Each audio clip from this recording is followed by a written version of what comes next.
할렐루야. 주님의 이름으로 환영하고 축복합니다.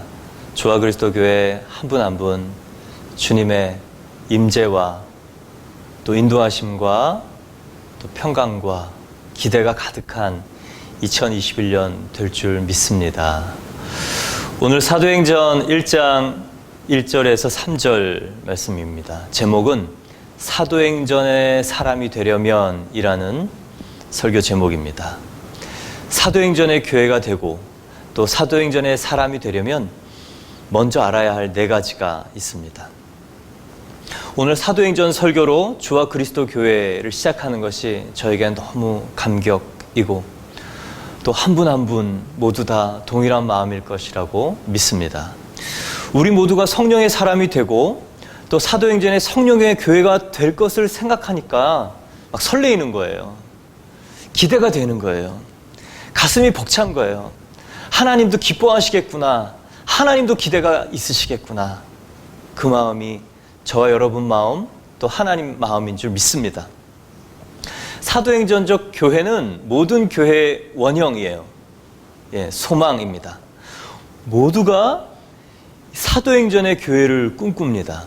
그래서 중요한 것은 교회의 성령의 불이 떨어지는 거예요. 어떻게 교회에 성령의 불이 떨어지는가? 예수님의 다스림만을 갈망하고 하나님 나라를 보기를 갈망하고 그리고 하나님 나라를 이루기를 갈망해서 자기 자신을 드린 사람들이 모이면 성령의 불이 각 사람 머리에 임해서 성령의 교회가 되는 것입니다. 다른 것이 아닌 그 예수님의 꿈, 그 꿈을 나의 꿈으로 삼는 사람, 그 사람들이 한 사람, 두 사람, 세 사람, 네 사람, 다섯 사람 그렇게 모이면 예수님의 꿈이 나타나는 교회가 될 줄 믿습니다. 그러면요, 예수가 부활했다, 예수가 주이시다 라고 외치면서 온 동네를 다니면서 전하게 되는 사도행전 교회가 되는 것이죠. 저는 그런 예수님의 생명력이 강력한 사도행전적 교회가 될 줄 믿습니다. 아멘. 사도행전의 저자는 누가예요?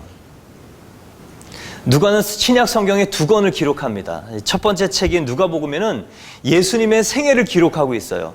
성육신, 그리고 공생애, 십자가, 부활, 승천, 이것을 통해서 성자 예수님, 바로 그분이 인간의 구원자이자 그리고 주인이심을 선포하는 책이 바로 누가복음입니다. 두 번째 책인 사도행전은요, 누가복음의 바로 그 구원자 예수님이 이스라엘의 구원자만이 아니라 그 지역의 한계를 넘어서 유대인의 구원자, 그 유대인 인종의 한계를 넘어서 이방인을 포함한 온 세상의 만민의 구원자이시고 주권자이시고 주인이신 것을 선포하는 책이 사도행전의 바로 그 책입니다. 그래서 이 사도행전을 전체를 요약하는 한 말씀을 아는 것이 중요해요. 사도행전 1장 8절입니다. 오직 성령이 너에게 임하시면 너희가 권능을 받고 예루살렘과 온 유대와 사마리아와 땅끝까지 이르러 내 증인이 되리라 라고 말씀하신 이 사도행전 1장 8절의 과정을 보여주는 책이 바로 이 사도행전이에요. 성령으로 잉태된 교회, 바로 그 교회에서 시작한 이 초대교회의 30년사를 보여주는 책이 바로 이 사도행전의 책입니다. 그래서 여러분, 여기서 우리가 주목해야 될 한 가지가 있는데, 이 사도행전의 특징, 주목해야 될 사도행전의 특징 한 가지가 뭐냐면 제3위 하나님이신 성령님입니다. 예수님은 십자가와 부활을 통해서 인간을 구원하셨어요. 근데 그 예수님의 구원 사역이 어떻게 인간에게 적용될 수 있을까요? 바로 우리 인간 안에 들어오셔서 내주하시는 성령님 때문에 가능합니다. 예수님이 이루신 구원이 나에게 적용되고 그 효력이 발휘되려면 성령님이 이 땅에 오셔야 됐고, 이 땅에 오시는 것뿐만 아니라 각 사람 머리 위에 머물러서 그 영혼 심령 가운데 들어오시는 성령의 내주하심과 강림하심이 사도행전의 강력한 특징인 것입니다. 그러고 보면요, 인류 구원 역사는 삼위 하나님의 이 협동 사역이에요. 하나님은 구원의 계획을 하십니다. 예수님은요, 자기를 들여서 십자가에 죽기까지 구원의 계획을 집행하십니다. 그리고 성령 하나님 바로 그분은요, 그것을 우리에게 적용시키고 효력을 주시고 그리고 온 세상에 전파하시는 역할은 바로 성령 하나님께서 주권적으로 하시는 것이죠. 그래서 사도행전을요, 성령행전이라고 말합니다. 성령님이 각 사람 안에서 그 사람의 주인이 되시어 예수님의 생명의 사건을 일으키시는 일이기 때문에 그래요. 전 우리 모두 이 사도행전 29장을 쓰고 하나님의 착하고 충성된 종이라는 칭찬을 들으며 하나님과 영원히 함께하는 한 분 한 분이 되시기를 예수님의 이름으로 축원합니다. 이 사도행전 본문으로 설교를 시작하는 주와 그리스도 교회, 그리고 여러분의 인생, 그리고 가정, 또 일터 한 분 한 분의 사도행전과 똑같은 일들이 일어나고 나타날 줄 믿습니다. 아멘.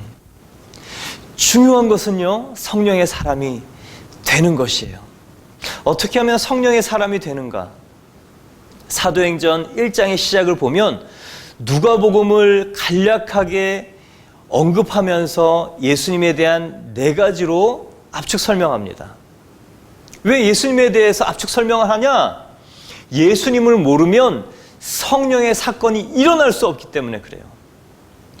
그리고 이 24장이나 되는 누가복음을 4가지로 압축했다면 그 4가지는 너무도 의미심장하고 중요한 단어일 것입니다. 성령이 임해서 권능을 받고 땅끝까지 증인 되려면 4가지를 먼저 알아야 돼요. 첫 번째는 예수님의 공생애, 또 승천하시면서 우리에게 주신 사도적 사명, 또 3번째는 십자가, 4번째는 부활. 우리 4가지를 같이 따라해 보겠습니다. 예수님의 공생애, 사도적 사명, 십자가, 부활. 맞습니다. 그래서 예수님, 이 성령이 임하고 권능이 임하고 예수님의 증인되기 위해서 알아야 될 첫 번째 예수님의 공생애, 우리 1절을 다시 함께 읽겠습니다. 데오빌로여, 내가 먼저 쓴 글에는 무릇 예수께서 행하시며 가르치시기를 시작하심부터. 데오빌로는요, 로마의 공직자, 실존 인물인데 이 의사 누가가 전도하던 사람입니다. 그래서 누가복음, 먼저 쓴 글이라는 누가복음을 통해서 예수님의 일생을 쭉 기록하면서 그분이 바로 우리를 위해서 오신 십자가에 죽으시고 부활하신 구원자라는 것을 편지로 기록하죠. 그래서 여기서 얘기하는 예수께서 행하시고 가르치시기를 시작하심부터란 공생애를 말합니다. 예수님의 공생애를 이해하는 것이 필요한 이유가 2가지 있는데, 이 첫 번째 이유는 예수님의 공생의 기록은 예수님이 누구신가를 우리에게 알려주기 때문이에요. 예수님이 귀신 들린 사람, 귀신을 쫓고 자유케 해요. 사람들이 깜짝 놀래요. 저 사람 누구야? 저런 영적 권세를 가진 저분은 누구야? 또 예수님이 하늘이 내린 이 천형이라는 문둥병, 이 나병 환자의 손을 만지시죠? 그리고 깨끗게 하세요. 사람들이 깜짝 놀랍니다. 저 사람 누구야? 왜 저래? 고쳐졌잖아. 저럴 수가 있어? 또 예수님이 안식일에 손 마른 사람 치유해요. 안식일에 치유하면 안 된다는 율법 해석의 잘못된 금기에 도전합니다. 사람들이요, 세계관, 가치관, 멘붕이 온 거예요. 율법 해석에 도전하는 사람이 있을 수 있다니, 저 사람은 도대체 누구야? 그리고 예수님이요, 평범한 인생을 살아가는 12사람을 불러서 한 번도 생각해보지 못한 인생을 살아가게 합니다. 어떻게 저럴 수 있지? 저분 누구야? 그리고 예수님께서요, 밭에 뿌려진 씨 비유를 통해서 하나님 나라를 사모하는 사람의 마음이 어떠한 것이 알려주고 그 마음에 하나님 나라의 열매를 맺을 수 있다는 것을 우리에게 알려주신 놀라운 가르침의 사람들이 깜짝 놀랍니다. 한밤중에 갈릴리 바다 위를 걸어오르는 사람이 누구야? 저럴 수가 있어? 중력을 이길 수가 있어? 바다에 빠지지 않을 수가 있어? 그리고 폭풍을 멈추게 할 수 있는 저분은 누구야? 저건 말도 안 돼. 근데 저분이 하셨어. 그래, 저분은 누구야? 회당장 야이로의 딸을 살리죠. 나인성 과부의 아들을 살리죠. 그리고 죽어서 썩어서 냄새나는 나사로, 아니 죽은 사람을 살릴 수 있는 사람이 있다는 저분은 누구야? 이건 도대체 있을 수 없는데 저분은 누구야? 나 저 사람 좀 만나야 될 것 같아. 여러분, 예수님이 물고기 2마리, 보리떡 5개로 수많은 사람 음식 먹이죠. 사람들이요 웃었어요. 너무 놀라워서 웃음밖에 안 나오고 신기해서 웃음밖에 안 나오는 거죠. 그런가 하면 이 최고의 신학자인 니고데모한테 내가 거듭나야 하나님 나라를 볼 수 있다는 충고를 30세 목수가 합니다. 여러분, 그게 가능할까요? 많은 사람들이요, 도대체 저분은 누구야? 또 있어요. 많은 사람들의 수군거림 때문에 한낱 땡볕에 우물을 기리러 나오는 이 수가성 여인, 이 이방 여인, 이방보다 더 계치급을 하는 이 사마리아 여인을 찾아서 한낮에 떼약볕을 걸어가는 유대인 남자는 도대체 누굴까? 그리고 그분은요, 믿는 자에게 능치 못하고 한다고 얘기해요. 어떻게 이런 얘기를 할 수 있을까? 그리고 자신이 하나님의 일을 한다고 감히 말할 수 있는 저분은 누군가? 예수님은요, 사람들에게 왜 그런 일을 하셨지? 아니, 저 얘기는 성경에 나오는, 공생에 나오는 저 얘기는 내 얘기인데, 여러분, 그래서요, 공생에 담긴 예수님의 생애를 보면, 복음서를 읽으면 우리가 어리둥절해져요. 이 문화 충격 정도가 아니라 내가 알던 세상이 전부가 아니구나. 아, 저 복음서의 세상이 사실이 아닐까?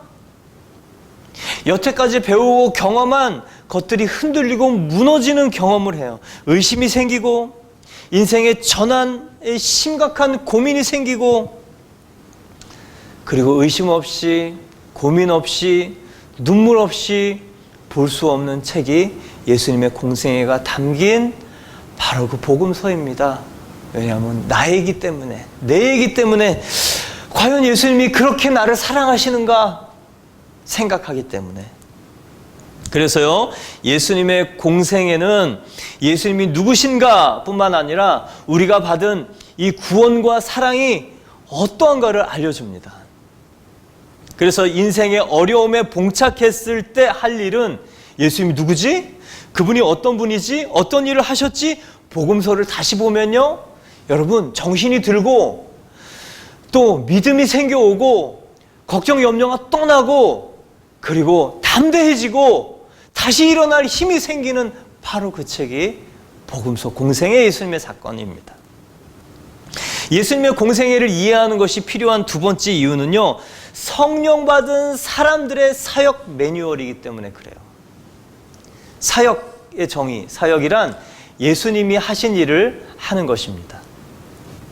성령님이 내 안에 들어오시면 예수님이 하신 일을 나도 하고 싶어져요. 왜냐하면 성령은 예수의 영이기 때문에 그래요. 그래서 성령이 임하시면 예수님처럼 하나님 나라를 이루고 싶고, 내가 한 번도 꿈꿔보지 않은 하나님 나라의 꿈이 내 안에 쑥, 그리고 강렬하게, 그리고 강력하게 임해옵니다. 예수의 꿈, 예수의 꿈, 생명의 꿈, 다른 사람 영혼 안에 예수 그리스도의 생명의 꿈을 넣고 싶은 바로 그 꿈, 그리고 그 영혼이 성장하고 또 믿음이 생겨서 하나님의 기뻐하시는 영혼으로 풍성한 열매를 맺게 하는 그것을 보고 싶은 꿈이 우리 안에 생겨나는 것이죠. 예수님이 하신 일을 나도 하리라. 그것이 성령 받은 사람들입니다. 그런데 문제는 뭐냐면 어떻게 살릴 수 있는가? 어떤 방법으로 저 사람들을 살릴 수 있지? 그런 안타까운 고민이 들 때 가르치시고 천국 복음을 선포하시고 치유하신 예수님의 공생의 사역을 보면 해답이 보입니다. 그러니까 공생애는 성령 받은 사람들의 사역 매뉴얼인 거예요. 어떤 분 그런 고민해요. 우울증에 빠져서 나를 찾아왔는데 그 가정을 어떻게 도울 수 있을까? 그 가정 어떻게 살려낼 수 있을까? 또 어떤 분은 그렇게 기도합니다. 목사님, 하나님, 자녀가 문을 걸고 안 나오고 학교도 안 가고 인터넷만 하는데 그 가정 어떻게 살려내죠? 새벽 예배에 나와서 부르짖고 기도합니다. 또 어떤 분은요, 저 자매 언니가 정신이 오락가락해서 집도 나가고 또 위험해 보이고 자꾸 헛소리 하는데 그 집 모두를 어떻게 도울까? 그 사람을 어떻게 도울까?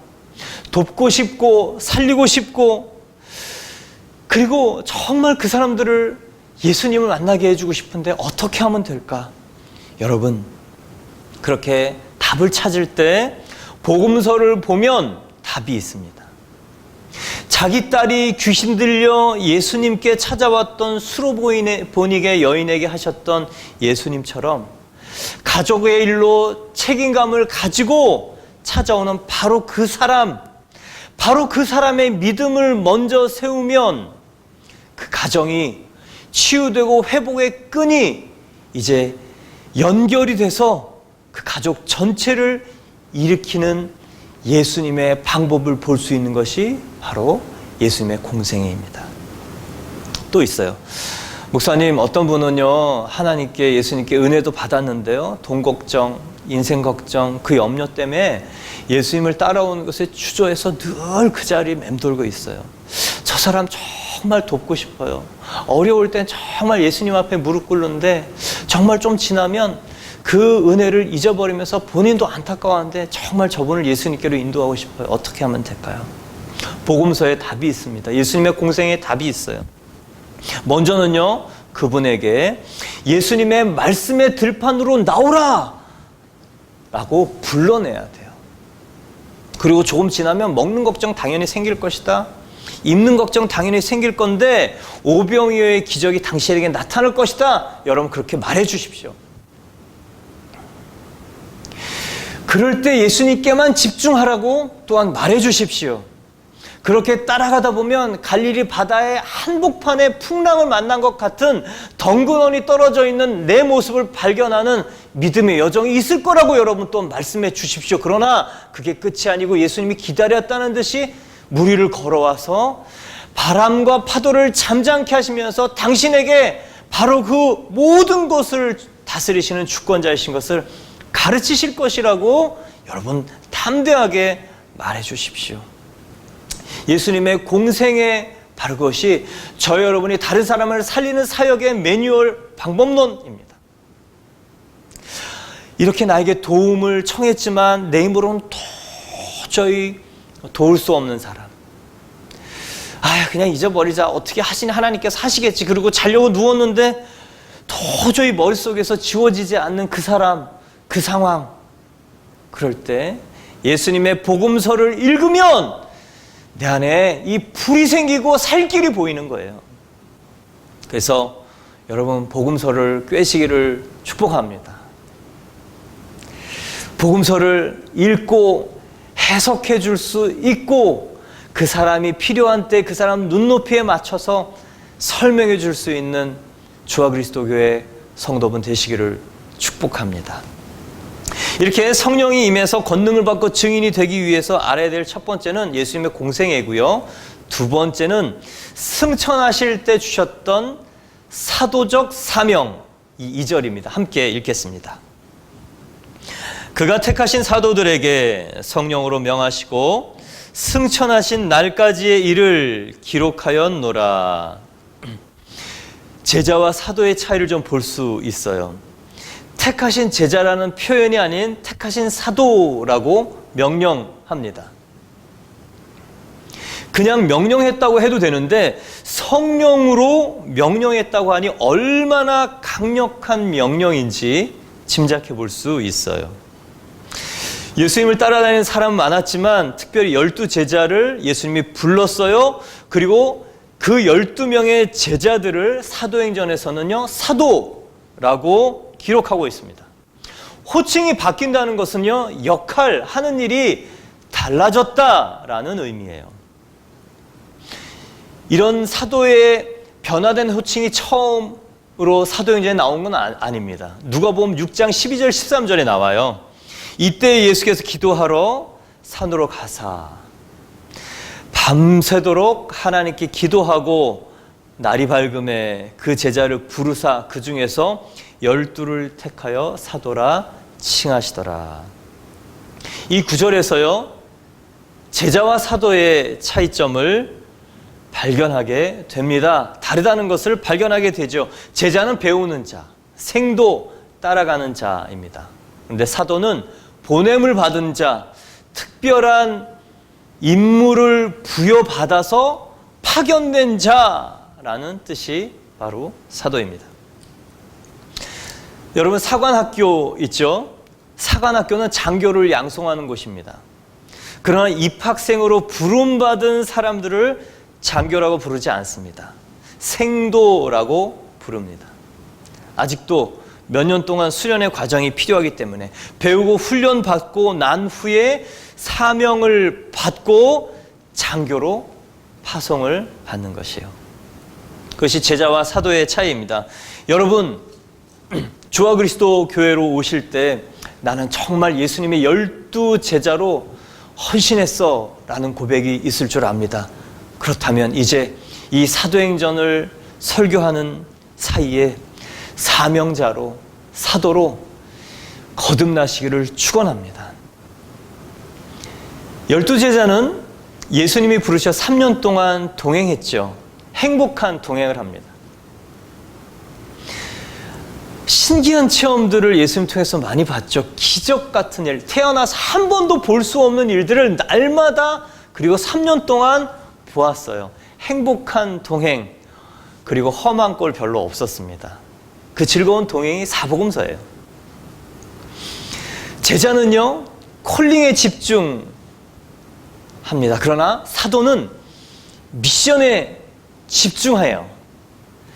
그래서 제자는요, 험한 길을 가는 사람이 아니고 그냥 배우고 따라가는 사람이에요. 부담이 별로 없어요. 그런데 그런 반면에 사도는 외롭고 그리고 고독할 수 있고 또는 험악한 험지 그리고 불가능에 도전하는 사람이 바로 사도입니다. 그래서 제자는 심각하고 어렵게 살지 않았습니다. 그냥 낭만적으로 살았죠. 그런데 그 12제자가 이제 험한 일을 마다 않고 걸어가는 담대한 사도로 바뀌는 바로 그 터닝 포인트가 어디냐? 성령 세례의 사건입니다. 성령이 임하면 권능을 받고 예수님의 증인이 되기 때문에 사명자가 되는 것입니다. 여러분, 날마다 아침마다 성령이 내 주인 되시기를 기도하십시오. 내 의지가 되기를 기도하십시오. 내 지성이 되기를 기도하십시오. 그리고 내 감정이 되어서 성령이 하시는 기도를 내가 할 수 있도록 여러분, 우리를 들으시기를 축원합니다. 그러면 사도의 삶, 우리를 통해서 사도의 삶을 살 수 있게 될 줄 믿습니다. 이렇게 사도의 삶에 대한 강조가 없는 것은 잘못된 것이에요. 사도적 삶에 대한 강조가 없으면 개인적 삶의 성숙은 있을 수 있지만 교회적인 열매는 없다, 이것이에요. 중요한 것은요, 사도성과 제자성이 조화를 이루는 것입니다. 제자가 되어서 배우고 그리고 사명을 받아서 사도가 되는 것, 이 조화로움, 제자로 와서 사도로 가는 것, 그것이 바로 교회입니다. 저는 주와 그리스도 교회 전 성도가 사명자, 전 신도가, 성도가, 이 구원자로 고백하는 한 분 한 분이 예수 그리스도의 사명자로 거듭나는 이 사도행전적 교회가 바로 주와 그리스도가 될 줄 믿습니다. 무엇을 배워야 사명자가 되냐면 예수님의 말씀과 삶을 배워야 사명자가 됩니다. 하영조 목사님 말씀이 두고두고 기억에 나요. 교회는 비행기와 같다. 비행기는 활주로가 있어야 뜬다. 그런데 그 말씀이 활주로다. 말씀을 성도 안에 깔아두면, 성도들이 말씀을 그 심령 가운데 심어놓으면 비행기가 달리다가 어느 순간 뜨는 것처럼 성령의 불이 임해서 사도행전적 교회가 된다. 그래서 말씀과 성령의 교회가 되는 것이다. 저는 그것이 사실임을 보았습니다. 온누리교회를 통해서 그걸 봤어요. 그리고 주와 그리스도 교회를 통해서 온누리교회에 임하셨던 바로 그 성령의 일들을 보게 될 줄 믿습니다. 그래서 여러분, 말씀을 사모해서 심으시길 바랍니다. 고린도전서 12장은 은사장입니다. 은사의 종류가 나타나요. 고린도전서 12장 이 8절 9절 보면 어떤 사람에게는 성령으로 말미암아 지혜의 은사를, 어떤 사람에게는 같은 성령을 따라 지식의 말씀의 은사를, 또 다른 사람에게는 같은 성령을 따라 믿음을, 그리고 어떤 사람은 한 성령으로 병 고치는 은사를, 그리고 은사가 쭉 나옵니다. 여기서 중요한 것은 뭐냐면요, 은사가 나열된 순서예요. 믿음의 은사, 병 고치는 은사가 처음에 나오지 않고, 중요한 거는요, 지혜의 말씀의 은사가 나오고, 지혜의 말씀의, 지식의 말씀의 은사, 말씀의 은사가 먼저 나오고, 믿음과 치유와 병 고침과 축사와 능력 행함, 그런 것들이 나옵니다. 이 얘기는 뭐냐면요, 믿음의 내용인 말씀 없이 맹목적으로 아멘 하는 신앙은요, 샤머니즘이라는 거예요. 이 무지로 아멘 하는 신앙은요, 샤머니즘하고 똑같습니다. 그래서 예수님은요, 공생에 또한 가르치시고, 그리고 죽음에서 부활하신 그 40일 동안 제자들에게 수없이 말씀을 가르쳤어요. 그래서 말씀을 먹으면 성령님의 사건이 나타납니다. 저는 이 주와 그리스도 교회 성도들이 최소한 적어도 우리가 목숨처럼 감사하면서 여기는 예수님의 구원 사건, 이 복음 109절을 그냥 암송하고, 필요한 사람의 눈높이, 어느 때 어떤 상황에서 그 사람 눈높이에 맞춰서 그 사람의 언어로 설명할 수 있을 정도로 여러분 그렇게 복음 구절을 암송하고 이해하고 설명해낼 수 있는 군사가 된다면 우리 교회는 유람선 같은 교회가 아니라 전투함, 군함 같은 교회가 될 줄 믿습니다. 그래야 영적 전쟁을 할 수 있고, 그리고 생명의 일들을 낳는 거예요. 성령이 임하면 권능을 받고 증인이 되기 위해서 알아야 될 공생애와 그리고 사도적 사명을 보았습니다. 또 세 번째는 고난받으신 십자가인데요, 3절에 이렇게 기록되어 있습니다. 그가 고난받으신 후에, 예수님 고난을 받으셨죠. 이 십자가 사건을 말하는 것입니다. 예수님의 십자가의 고난에는 특징이 있는데 어떤 특징인가? 대속적 고난이라는 특징이에요. 저는 여러분이 갈라디아서 3장 13절 암송하고 마음에 넣어두시길 원합니다. 그리스도께서 우리를 위하여 저주를 받은 바 되사, 그리스도께서 우리를 위하여 저주를 받은 바 되사, 율법의 저주에서 우리를 속량하였으니 기록된 바 나무에 달린 자마다 하나님께 저주를 받은 자라. 그리스도께서 우리를 위하여 저주를 받았다는 것, 그분이 받지 않아도 될 것을 우리를 위해서 받았다는 것. 우리를 위하여라는 이 대속의 십자가는 두 가지 뜻을 내포하고 있습니다. 첫 번째는 대신의 십자가, 우리를 대신해서, 나를 대신해서 죽으신 그분이 바로 예수님이다.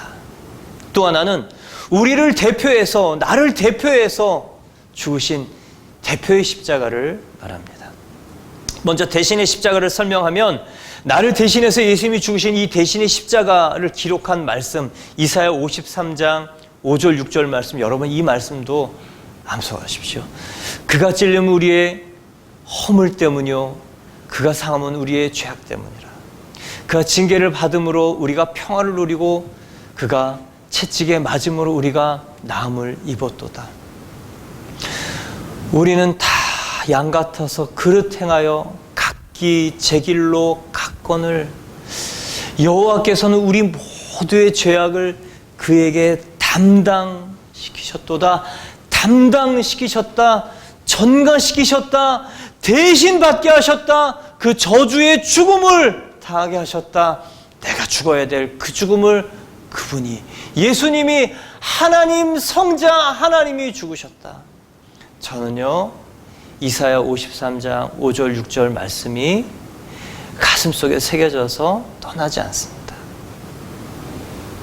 그리고요 저는 이 말씀을 아픈 사람을 위해서 기도할 때 정말 그 예수님이 대신 그 몸을 입고 육신의 몸을 입고 이 땅에 태어나셨기 때문에 그 몸으로 채찍에 맞고 그 몸으로 찔림을 받고 그 몸으로 수치를 당해서 그 한 영혼, 내가 기도하는 그 영혼이 구원받고 회복될 수 있는 유일한 근거는 예수 그리스도가 저주의 십자가를 지셨다는 그 진리 하나를 믿기 때문에 저는 기도하고요. 그리고 그 진리를 심기 위해서 그 영혼에게 복음을 전하는 것입니다. 그리고 그 영혼이 그것을 깨닫게 되면 인생은 뒤집어진다고 믿습니다. 저는 이 말씀, 이 구절이 지워지지 않아요. 아마 평생, 아니면 어쩌면 매주일 저는 이 이사야 53장 5절 6절을 말할지도 몰라요. 그래서 내가 용서를 받았구나. 그래서 내 죄가 탕감받았구나. 나 대신 죽으신 그분 때문에. 성령 세례 전에 이 십자가, 예수님의 이 대속의 십자가를 공부하고 암송해야 하는 이유가 있습니다. 이 성령을 받으면요 이 십자가의 말씀, 이 갈라디아 3장 13절 또 이사야 53장 5절 6절 말씀이 성령이 나에게 임하시면 이것이 사실인 게 내 안에 확인이 돼버려요. 훅 진짜구나. 어떻게 그런 일이 있지? 아, 예수님이 나를 위해서 정말 죽으셨네. 아니 왜 그러셨지? 나는 정말 그럴 만한 가치가 있는 존재가 아닌데 정말 그분이 왜 그러셨을까? 그렇게 하실 것까지는 없으셨는데. 여러분, 이렇게 깨달아지고 몇 날 며칠 그것이 알아지고 회개가 되고 통곡이 되고 이 거듭남의 사건이 바로 이 십자가를 이해하고 성령을 받게 되면 나타나는 우리의 일입니다. 여러분, 이게 깨달아지면 되는 거예요. 또 두 번째 대표의 십자가 있습니다. 또한 성령을 받으면 예수님의 십자가가 나를 대신해서 죽으신 십자가뿐만 아니라 모든 사람을 대신해서 대표해서 죽으신 십자가임을 깨닫게 됩니다. 그 얘기는 뭐냐면, 쉬운 말로 하면 십자가에서 예수님만 죽으신 것이 아니라 나도 함께 십자가에 죽었다는 것을 깨닫게 되는 것이 성령의 사건입니다. 그래서요, 부활하신 예수님을 성령으로 만난 사도 바울이 로마서에서 6장 4절에 자기가 한 몸으로 십자가에서 죽었다라는 고백, 로마서 6장 4절, 그러므로 우리가 그의 죽으심과 앞에 세례를 받음으로 그와 함께 장사되었나니를 깨닫게 되는 것이 성령입니다. 그래서 성령이 강력하게 우리에게 임해야 되는 이유는 뭐냐면요, 예수님의 대신의 십자가, 나를 대신해 죽으셨구나 뿐만 아니라 이제는 나도 죽었으니 그분이 주권자이시구나, 나는 죽었구나 깨닫게 되기 때문에 그렇습니다. 성령이 임하여 권능을 받고 증인이 되기 위해서 세 번째는 고난받으신, 해받으신 십자가를 받습니다. 이번째는 네 번째 마지막 부활입니다. 3절 말씀을 읽겠습니다. 그가 고난을 받으신 후에 또한 그들에게 확실한 많은 증거로 친히 살아계심을 나타내사 40일 동안에 그들에게 보이시며 하나님 나라의 일을 말씀하시니라. 첫 번째는 부활의 증인, 부활의 목격자가 많다는 것이에요. 확실히 많은 증거로 친히 살아계심을 나타내사 40일 동안 보이셨다. 고린도전서 15장 5절 8절 여러분 이 말씀 외우셨죠? 게바에게 보이시고 그 후에 12제자에게 후에 500의 형제에게 일시에 보이셨죠. 그리고 그 사람들 중 대다수는 살아있으니까, 어떤 사람은 죽었지만 대다수는 살아있으니까 못 믿겠으면 찾아봐. 예수님이 승천하시고 30년 내에 기록된 것이기 때문에 아직도 살아있는 사람들, 예수님 죽었다가 부활하신 사람, 예수님을 본 사람을 찾아볼 테면 찾아보라는 이 담대한 자신감의 기록이 바로 부활을 목격한 사도 바울의 기록입니다. 그 후에 야고보, 여러분 예수님의 동생이죠. 예수님 믿지 않았습니다. 형, 그렇게 하면 유대인들 종교 지도자들한테 신성모독죄로 죽을 거야. 제발 나와 하나님은 같다고 얘기하지 말고 성전을 내가 일으키리라는 그런 모독을 하지 마. 그런데 결국 예수님이 죽으셨어요. 그러면 야고보는 이제 성경에서 나오지 않아야 됩니다. 그런데 야고보가 신앙 개종을 합니다. 유대교에서 기독교로 바꾸고 초대교회 이 감독으로 담임 목사로 사역을 하는 바로 그 터닝 포인트가 어디냐면 부활하신 예수님을 만났기 때문입니다. 여러분, 결정적으로 부활하신 이 예수님을 만나지 못하면 이 사도행전은 이룰 수 없습니다. 사도행전은 시작되지 않아요. 부활이 머릿속에 있으면 도덕적인 종교까지는 우리의 힘으로 해낼 수 있습니다. 근데 부활하신 예수님을 만나고 그 부활하시는 예수님을 체험한 사람들이 아니면 죽음을 넘어설 수 있는 그런 용기는 생기지 않아요. 왜? 죽음이 끝이라고 생각하면 거기까지입니다. 그러나 죽었다가 살아나신 예수님을 만나면 인간의 두려움의 한계는 없어지고 그 진리가 맞구나라고 생각합니다. 죽었던 예수가 살아나셨다. 그분이 주권자 주이시다. 그분이 하나님이 맞다. 여러분, 무덤에 갇힌 예수님은 힘이 없습니다. 십자가가 아무리 우리의 은혜이지만 부활을 통해서 십자가가 대속임을 우리에게 알려주지 않았다면 우리는 믿을 수 있었겠습니까? 못 믿죠. 예수님의 부활이 나의 부활이 되는 것, 그것이 필요한 결정적인 이유는 뭐냐? 부활하신 예수님을 만나야 신앙 고백이 달라져요. 요한복음 20장 28절에 예수님의 부활을 믿지 못하는 도마는요, 예수님의 이 못 박힌 손, 그리고 예수님의 창 찔린 이 옆구리에 손을 넣어보고 나서 예수님이 부활하셨구나, 그분이 정말 부활하셨구나, 그리고요 신앙 고백이 바뀝니다. 나의 주시오, 나의 하나님이십니다. 여러분, 부활이 나에게 사실이어야 그 주권자가 나의 주가 맞구나, 나의 주인이시구나 라는 고백이 참말로 나오는 거예요. 왜 부활이 인간의 신앙 고백을 바꾸는가? 부활은 예수님의 주되심을 선언한 사건이기 때문에 그렇습니다. 로마서 1장 4절 보면 성결의 영어로는 죽은 자들 가운데서 부활하사 능력으로 하나님의 아들로 선포되셨으니 곧 우리 주, 그분이요 우리 모두의 주시라는 것이 선포된 사건이 바로 부활이기 때문에, 부활이 내 머릿속에 있으면 그분은 나의 삶의 주권자로 내가 모시지 않지만, 부활이 나에게 사실이면, 성령님이 깨닫게 해주시면 내 삶의 일부분, 그리고 한 부분, 또 모든 부분, 가정, 자녀 양육, 돈 벌고 성공하고 출세하는 그 모든 일에 예수님의 뜻을 사모하고 그 일을 이루시고자, 그 주권자 예수님의 일을 이루고자 하는 바로 내가 되는 것입니다. 그래서 여러분, 부활은요 너무도 중요합니다. 그리고 성령 강림은 예수님의 주인 되심을 온 세상과 온 천하에 전파하시는 일이죠. 사도행전 2장 36절 저희 교회의 대표 말씀, 그리고 저희 교회의 이름 말씀입니다. 이스라엘 온 집은 확실히 알지니 너희가 십자가에 못 박은 이 예수를 하나님이 주와 그리스도가 되게 하셨느니라. 주와 그리스도가 되게 하셨느니라. 부활이 사실이고, 그리고 성령님이 나에게 오셔서 깨닫게 하시는 일은 뭐냐면, 십자가에 죽으신 바로 그 구원자 예수님이 나의 주인이시고, 나의 모든 것의 주인이시며, 내 인생길의 주인이시며, 모든 교회와 만물의 주인이심을 나타내시는 것입니다. 여러분, 그래서요, 저 여러분 주와 그리스도 교회로 모였잖아요. 여러분, 그렇게 살아보자고요.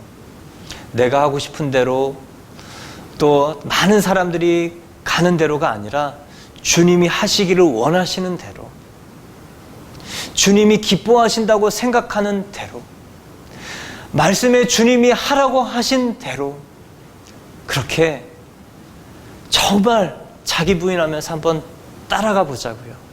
그럴 때 정말 주권자 예수님이 어떻게 일하시는가 보자고요. 저는 목숨 걸고 그걸 보고 싶어하는 사람들 모여서 같이 교회에 일어나는 일들을 보고 싶었습니다. 그리고 이렇게 시작하게 되어 너무 감사합니다. 또한 부활이 알려주는 두 번째는요, 첫 번째는 부활의 증인이 많다는 거, 두 번째 부활하신 예수님의 핵심 메시지가 하나님 나라였다는 거예요. 40일 동안 그들에게 보이시며 하나님 나라의 일을 말씀하셨다는 것입니다. 이 부활하신 예수님이 40일 동안 하셨던 핵심 메시지는 하나님 나라였는데요, 사도행전적 의미에서 하나님 나라의 일이란 사도행전 1장 8절의 선교적인 확장을 의미합니다. 근데 마태복음으로 얘기하면 마태복음 28장 18절, 19절, 20절, 그러므로 너희는 모든 족속으로 제자를 삼아 하나님 나라를 이루라는 것이죠. 여러분, 저희 교회는요, 이제 조만간 이곳에서 선교사가 나올 줄 믿습니다.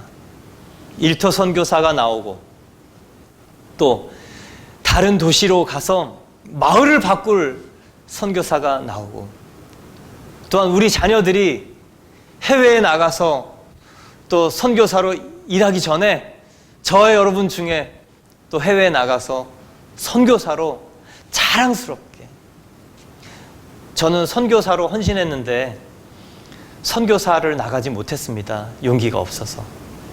그렇지만 이 5년 동안 단동온누리 교회에 이 험한 선교지에 거기서 목회할 수 있도록 하나님 불러주셔서 너무 감사하고 죄스러운 마음을 조금 벗었습니다. 우리 다 빚진 마음으로 선교지, 그러나 성령 받고 훈련된 사람만 가야 되는 곳이 선교지, 준비 없이 가면 안 되는 선교지. 저희 앞으로 선교지도 이곳에서 나갈 선교사분들이 한 분 한 분 생길 거라고 믿습니다.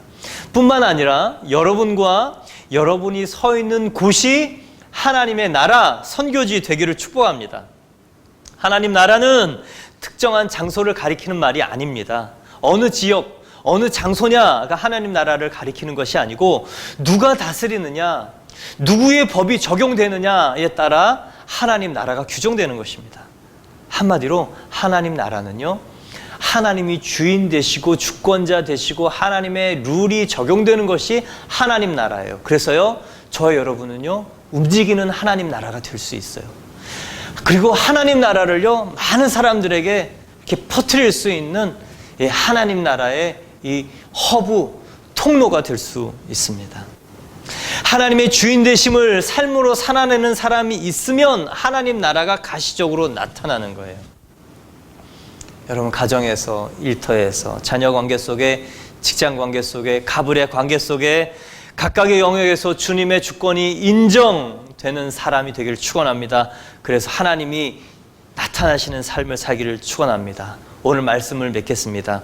사도행전의 성령의 사람이 되기 위해서 알아야 할 4가지, 예수님의 공생애, 사도적 사명, 그리고 해 받으신 십자가, 그리고 부활입니다. 그러면 성령이 어느새 임해 사도행전이 열릴 줄 믿습니다. 그러면 사도행전이 내 사건이 되고 사도행전의 사건이 주와 그리스도의 사건이 될 줄 믿습니다. 여러분, 이 일을 위해 저 여러분이 말씀과 성령의 자신을 드린 한 분 한 분 되시기를 주님의 이름으로 축복합니다.